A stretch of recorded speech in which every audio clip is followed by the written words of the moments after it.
और आपने ये राजनीति में आने का विचार कैसे लिया? देखिए, क्या है कि राजनीति में धर्म निश्चित रूप से होनी चाहिए, क्योंकि राजनीति धर्म नहीं रहेगा तो राजनीति उच्छृंखल हो जाएगा और धर्म में कभी भी राजनीति नहीं होनी चाहिए। तो धर्मयुक्त राजनीति होनी चाहिए, इसलिए मैं केवल सेवा भावना को लेकर के राजनीति में हूँ। इससे पहले भी मैं 2 बार विधायक रह चुका हूँ और जनता के बीच में मैंने सेवा कार्य किया है। और मैं ऐसे विधायक रहा कि दोनों बार में मैंने शासकीय आवास नहीं लिया, कोई शासकीय मैंने पिए अपने पास, नहीं सहायक नहीं रखा अपने पास। जो मेरे साथ में लोग रहते हैं उन्हीं लोगों से मैं काम कराया और जिन जिन क्षेत्रों से मैं विधायक रहा वहाँ के समस्या को मैंने बहुत अच्छे ढंग से उठाया।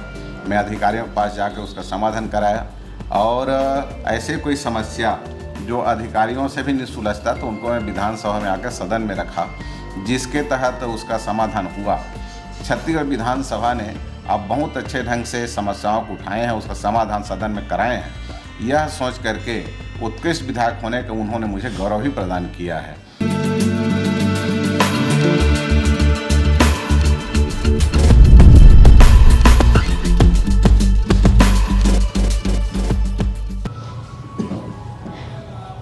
नमस्कार दोस्तों, जय जोहार, जय छत्तीसगढ़।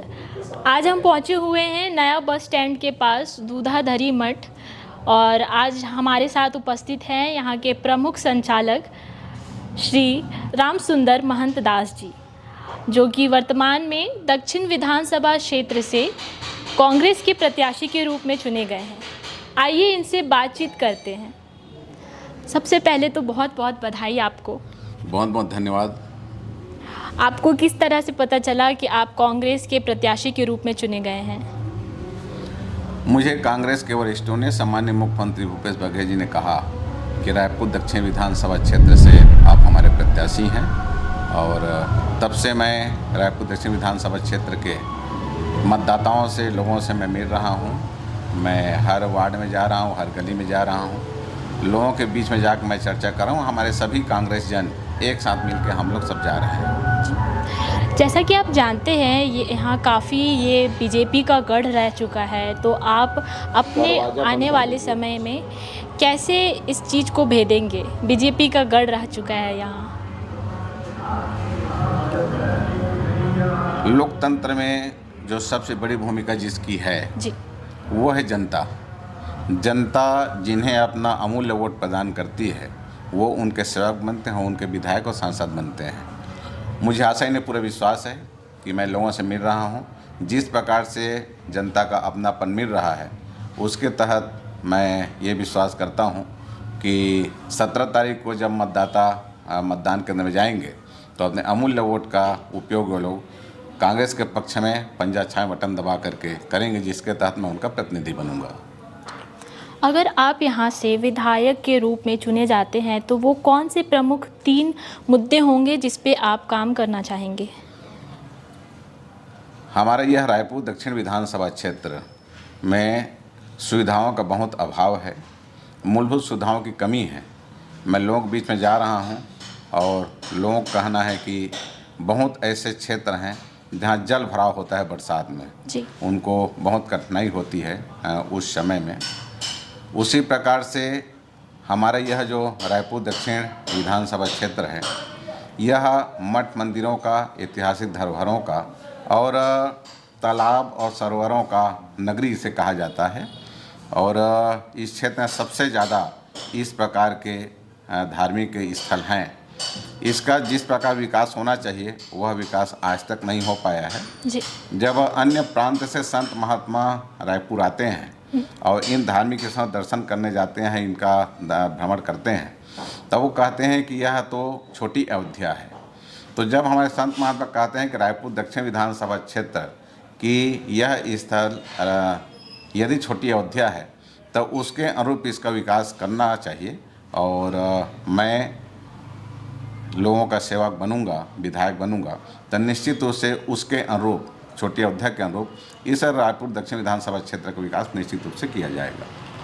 जैसा कि हम जानते हैं, आप एक संत हैं और और आपने ये राजनीति में आने का विचार कैसे लिया? देखिए, क्या है कि राजनीति में धर्म निश्चित रूप से होनी चाहिए, क्योंकि राजनीति धर्म नहीं रहेगा तो राजनीति उच्छृंखल हो जाएगा और धर्म में कभी भी राजनीति नहीं होनी चाहिए। तो धर्मयुक्त राजनीति होनी चाहिए, इसलिए मैं केवल सेवा भावना को लेकर के राजनीति में हूँ। इससे पहले भी मैं 2 बार विधायक रह चुका हूँ और जनता के बीच में मैंने सेवा कार्य किया है।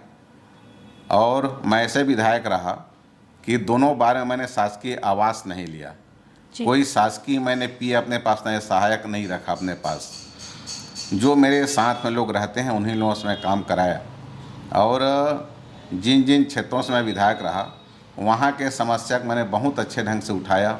मैं अधिकारियों के पास जाकर उसका समाधान कराया और ऐसे कोई समस्या जो अधिकारियों से भी नहीं सुलझता तो उनको मैं विधानसभा में आकर सदन में रखा, जिसके तहत उसका समाधान हुआ। छत्तीसगढ़ विधानसभा ने अब बहुत अच्छे ढंग से समस्याओं को उठाए हैं, उसका समाधान सदन में कराए हैं। यह सोच करके उत्कृष्ट विधायक होने का उन्होंने मुझे गौरव ही प्रदान किया है। तो निश्चित रूप से जब मैं मठ मंदिर 4 दीवारी में रहता हूँ तो भगवान बालाजी जी का, रघुनाथ जी गौ माता की सेवा में अपने आप समर्पित रखता हूँ और मठ मंदिर से 4 दिवस बाहर निकल करके जनता जनार्दन सेवा में अपने आप को तल्लीन कर लेता हूँ, समर्पित कर लेता हूँ। उसी का ही परिणाम है कि जहाँ जहाँ भी मैं सेवा कार्य में रहा विधायक के रूप में, वहाँ विकास कार्य हुए हैं। तो इन्हीं सब बातों को लेकर के मैं राजनीति में हूँ, केवल सेवा भावना से हूँ। जी, तो वर्तमान में जैसे भूपेश सरकार के पिछले 5 वर्ष के शासन व्यवस्था को आप किस तरह देखते हैं?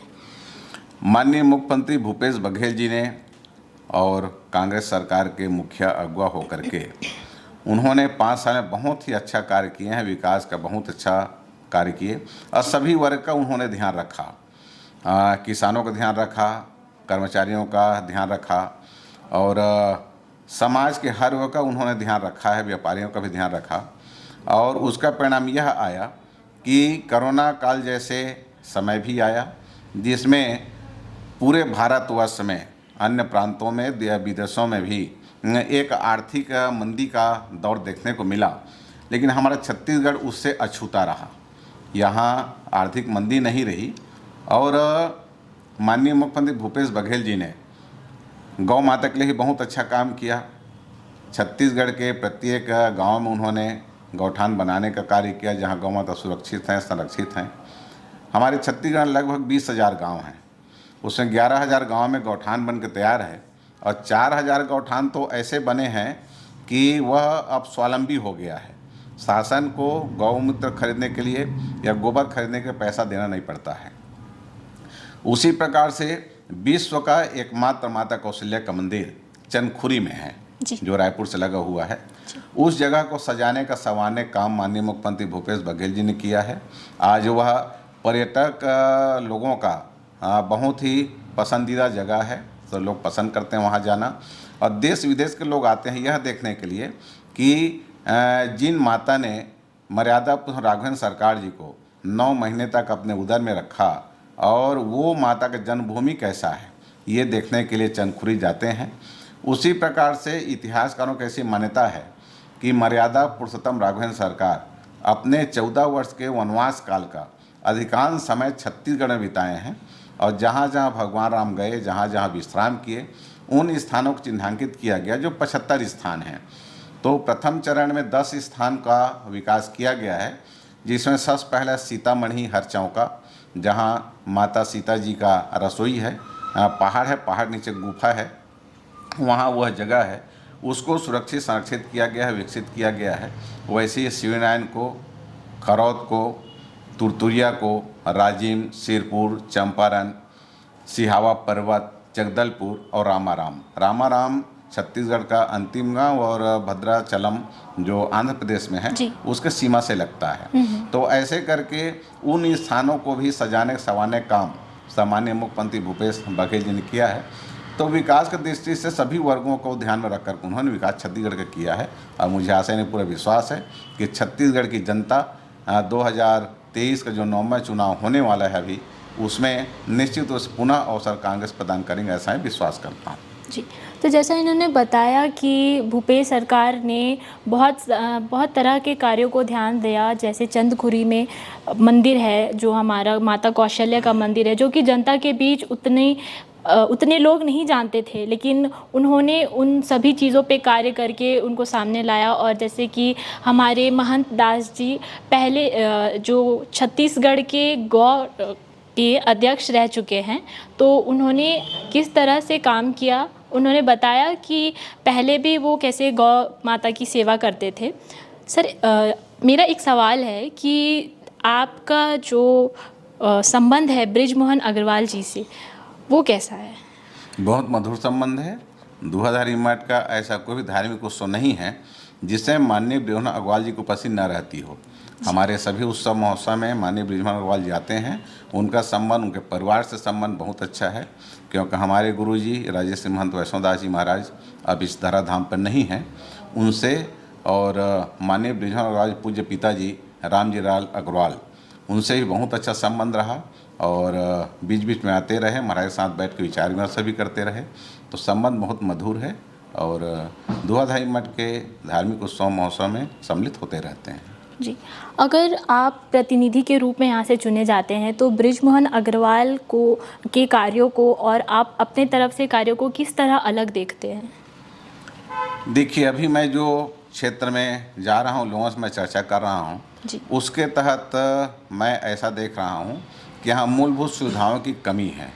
जैसे मैंने बताया कि हमारे साथ महात्मा कहते हैं कि रायपुर दक्षिण की यह जो क्षेत्र है वह छोटी अयोध्या है, उसके अनुसार यहाँ का विकास नहीं हो पाया है। जनता मुझे अवसर देती है तो निश्चित रूप से मूलभूत सुविधाओं की जो कमी है उसकी पूर्ति करने का मैं पूरा प्रयत्न करूँगा।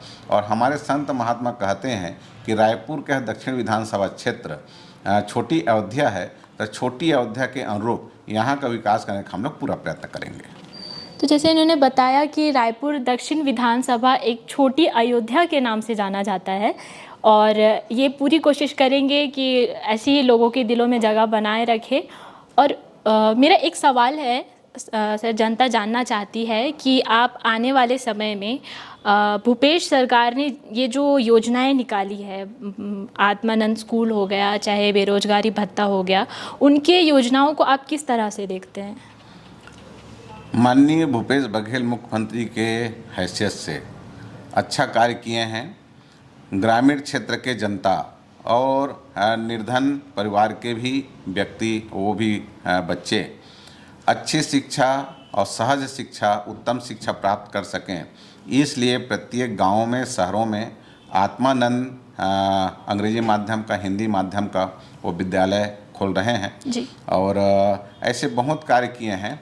अब तो उन्होंने यह भी घोषणा कर दिया है कि केजी से पीजी तक की जो पढ़ाई है वह निःशुल्क होगी छत्तीसगढ़ में। जी। उसमें इंजीनियरिंग का और मेडिकल का भी पढ़ाई शामिल है। तो ये सारे शिक्षा मुफ्त में होंगे। तो शिक्षा के क्षेत्र में अब पालकों को चिंता करने की ज़रूरत नहीं है कि कापी पुस्तक कहाँ से आएगा, फीस हम कहाँ से लाएंगे, इसकी चिंता नहीं, इसकी चिंता अब कांग्रेस सरकार करेगी। उसी प्रकार से केंद्र सरकार द्वारा समय समय पर रसोई गैस का कीमत बढ़ा दिया जाता है। माननीय मुख्यमंत्री भूपेश बघेल जी ने कहा है कि हमारी सरकार दोबारा छत्तीसगढ़ में बनती है तो प्रति सिलेंडर के पीछे 500 रुपया सब्सिडी दी जाएगी, ये उन्होंने कहा है। और धान की कीमत 2500 से बढ़ा करके 2500 बोले थे, 2860 रुपये खरीदा गया, 2660 में खरीदा गया।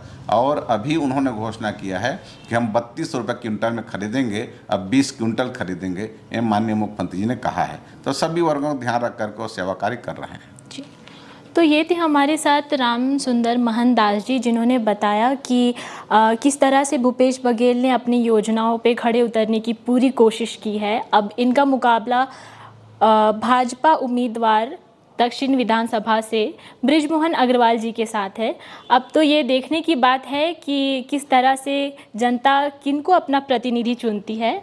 अब ये परिणाम मतगणना के बाद 3 दिसंबर को ही साफ होगा। तब तक के लिए हमारे चैनल के साथ बने रहे। चैनल को लाइक करें, सब्सक्राइब करें।